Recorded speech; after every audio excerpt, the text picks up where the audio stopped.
This video is about CELPIP Speaking Task 3, describing the picture. But this time it's going to be even more smarter, smoother, and more strategic. So let me give you some tips first. You have to start with the scene, not with the details, because most people panic and begin listing tiny objects. They say, like, there is a man, there is a tree, there is a dog. This sounds robotic. Instead, create a big opening sentences like a movie establishing shot. Example: this picture shows a busy afternoon in a neighborhood park. Or this seems to be an indoor market full of people shopping. This way, when you're saying, you instantly sound organized and fluent. You show the examiner you understand the context, not just objects. And then you have to use the foreground, midground, background method. This is the easiest way to sound structured without memorizing a script. Foreground is what is closest to your eyes. This front area shows a woman arranging vegetables on a table. And if you're talking about the midground, the main activity. For example, in the middle, two shoppers are selecting fruits and speaking to each other. And the background, the setting.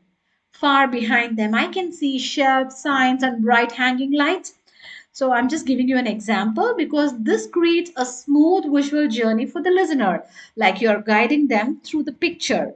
And add action words to sound alive. Pictures are static, right? But your description shouldn't be. You have to use active verbs such as reaching, holding, picking up, walking, chatting, arranging. These make the picture sound lively and natural. For example, two kids are running behind a dog that seems excited. I'll tell you why it works because CELPIP rewards dynamic language, not boring object list.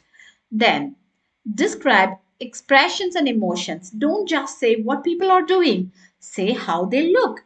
You can say, like, the woman seems relaxed, the kids look amused, the man appears to be concentrating. This shows emotional intelligence and deeper interpretation, not just observation. Got it? And use spatial language where things are located because this is a powerful trick to sound advanced. You can use phrases like on the left side, in the middle, towards the back, next to the table, in the corner. So we say this as a prepositional phrases, right? Use that. And avoid there are repetition. This is very important because when you use these too much it makes your speech stiff. Instead of there is a man, there is a tree, there are kids, you can try saying, like, a man is sitting under a tall tree while two kids play nearby. This gives your speech a proper flow, like natural English, not a vocabulary list. Okay? And you have to fill the 60 seconds with natural structure. Sentence 1, give the setting. And sentence 2 to 5, you can describe the main people and actions. Describe 2 to 3 people doing something. And in the sentence 6, you can give some smaller details, such as you can mention the background or objects. And the seventh sentence can tell about the mood, like you can comment on the atmosphere, calm, whether it's busy, cheerful, or noisy. And sentence 8 to the wrap up. In general, this looks like a pleasant and active scene. Simple, right? Because this way, if you're structuring your response, you never run out of things to say. And speak smoothly, not too fast, not too slow. So you have to aim for a steady storytelling pace, like explaining a photo to a friend. And don't overthink because it's a picture, not a puzzle, right? Self-help is checking your vocabulary range, sentence flow, ability to organize ideas, confidence, clarity. Remember, they are not testing your artistic interpretation. There is no right meaning, only logical description. So stay relaxed, describe what you see.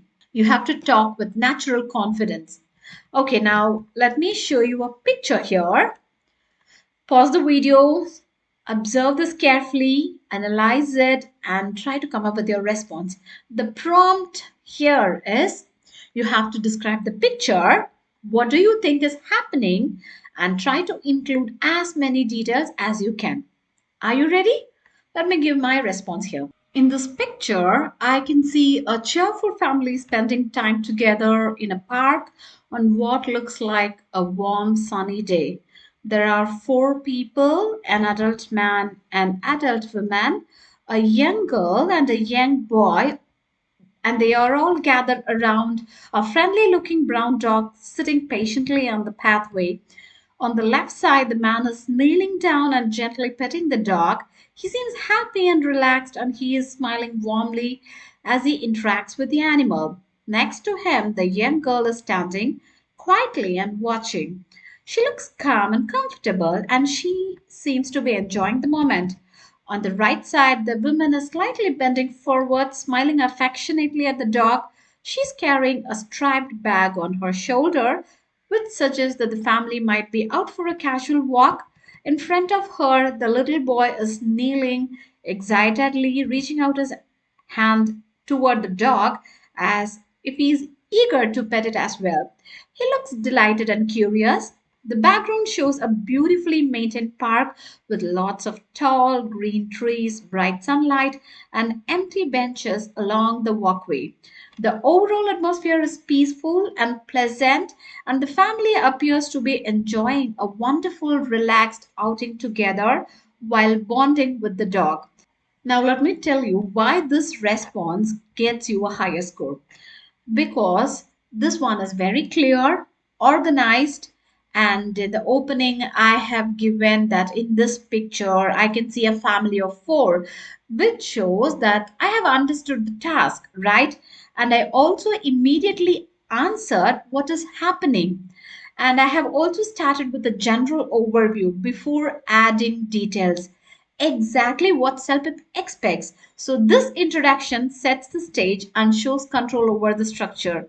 Then coming to the description of the main actions. So I have mentioned that the father is kneeling down and there is a girl who is standing next to him, and there is an adult woman who is also bending down, and a young boy who is also kneeling down and trying to pet the dog. So here my focus is on the main action, not the random details, right? And also described what each person is doing. I have also shown awareness of relationships and emotions. So self-help examiners look for action plus context, which I have provided well.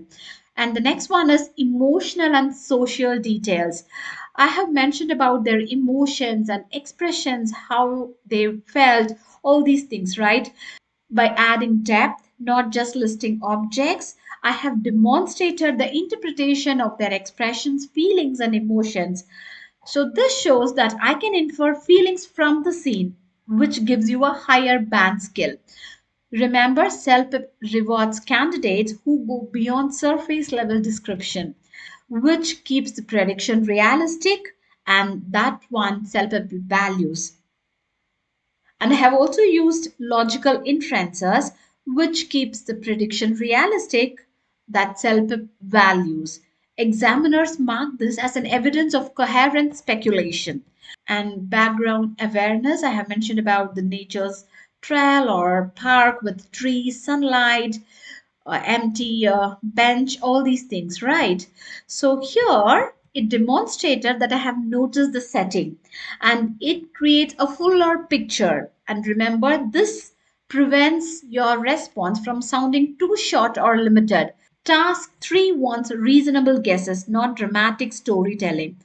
And I have also used a strong closing line, right? I spoke about its calmness, natural moment, showing care, bonding, all these things.